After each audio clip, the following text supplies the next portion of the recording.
राजनीति भी एक सहमत का खेल है, और वो खेल ऐसा कि जिसको खेलने में सभी दलों को मज़ा आता है। विपक्षी दलों ने देश में बीजेपी को हराने के लिए एक गठबंधन बनाया जिसका नाम रखा इंडिया।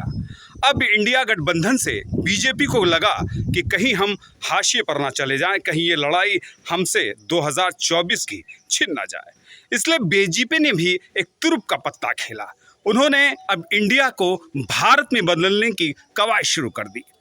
अभी G20 की एक समिट भारत में होने वाली है। 9 सितंबर को एक कार्ड बटा राष्ट्रपति की तरफ से, जिस कार्ड में आमतौर पर जो प्रेसिडेंट ऑफ इंडिया का शब्द अंकित होता था वो बदल दिया गया। इस बार के निमंत्रण पत्र में जो लिखा गया वो था प्रेसिडेंट ऑफ भारत का इस्तेमाल किया गया। जब नेताओं के पास ये कार्ड पहुंचा तो नेताओं को लगा कि ये तो कहीं गलत हो रहा है। विपक्षी दलों को ये इस बात का एहसास होने लगा कि कहीं बीजेपी ने हमारे साथ वो गेम खेल दिया जिस गेम के खेलने की हम तैयारी में थे। 19 सितंबर को संसद का नया सत्र चलने वाला है। 18 और 19 सितंबर के दोपहर तक पुराने संसद भवन में ये सत्र चलेगा, लेकिन 19 सितंबर को दोपहर 2 बजे के बाद ये नए संसद भवन में ये सत्र चलेगा। अब इस सत्र में अगर बीजेपी कोई इस तरीके का विधेयक लाती है तो शायद इससे इनकार नहीं किया जा सकता कि ये विधेयक नए संसद भवन के साथ, एक नए इतिहास के साथ ये विधेयक पार्लियामेंट के अंदर आ सकता है। अब इस पर जो सहमत की बात है उसमें 50% राज्यों की सहमति होना ज़रूरी है। अब इस पर भी बीजेपी शायद मंथन कर रही होगी, काम कर रही होगी। अनुच्छेद 3 और 299 AA में ये बात जाहिर है कि इसमें बिना राज्यों की सहमत से ये बदला नहीं जा सकता। अब आपको हम इस बारे में और एक बात बताएंगे कि भारतीय संविधान का अनुच्छेद 1 कहता है कि इंडिया जो कि भारत है, अनुच्छेद 1 को लेकर पहले भी संविधान सभा में चर्चा की गई थी।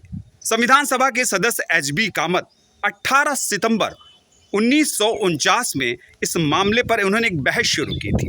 इस बहस की शुरुआत संविधान सभा में हुई थी। इंडिया यानी भारत के संशोधन पर एक मतदान भी हुआ था, जिस मतदान में भारत के पक्ष में 38 और इंडिया के पक्ष में 51 मत पड़े थे। उस समय इस नाम को बदलने की कवायद ख़त्म हो गई थी।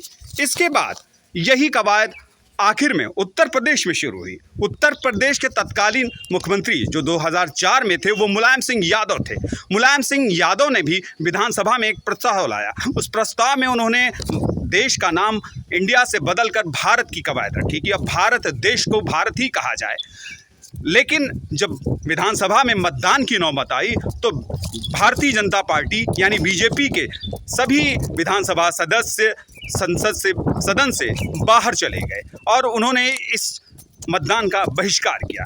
अब ये बात थमी नहीं। इसके बाद 2012 में इसकी एक बार और कवायद शुरू हुई। जी हाँ, जब कांग्रेस पार्टी के राज्यसभा सांसद शांताराम नाइक ने एक प्राइवेट बिल, निजी बिल पार्लियामेंट के अंदर लाया और उन्होंने ये पार्लियामेंट के अंदर 9 अगस्त 2012 को बिल लाया और उस बिल में इस बात को उन्होंने रखा कि देश का नाम भारत रखा जाए। आखिर इस पर भी बात चली, लेकिन ये मामला तब भी नहीं पूरा हुआ। 2014 में तत्कालीन उत्तर प्रदेश के मुख्यमंत्री योगी आदित्यनाथ ने, जब वो संसद सदस्य 2014 में हुआ करते थे, तो पार्लियामेंट में एक उन्होंने निजी बिल लाया था और उन्होंने भी इस तरह की देश का नाम भारत करने की बात कही थी। लेकिन अब ये तुरुप का पत्ता, जो राजनीति का पत्ता है, वो एकदम खुल गया है।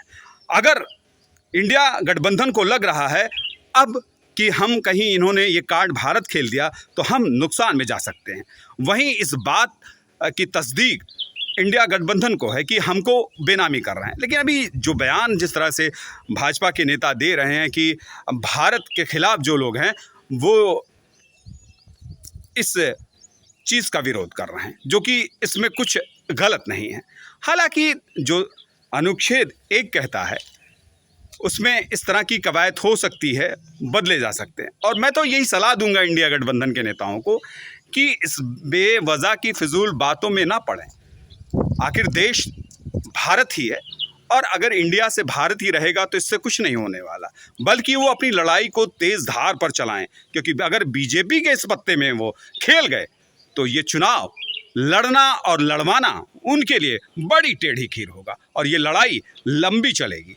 इसलिए अब ये ज़रूरत है कि अगर नाम बदलने की प्रक्रिया में वैसे भी बीजेपी माहिर है, और ये इसमें थोड़ा सा भी संदेह ना करें कि ये नाम नहीं बदला जाएगा, बल्कि ये नाम बदला जाएगा।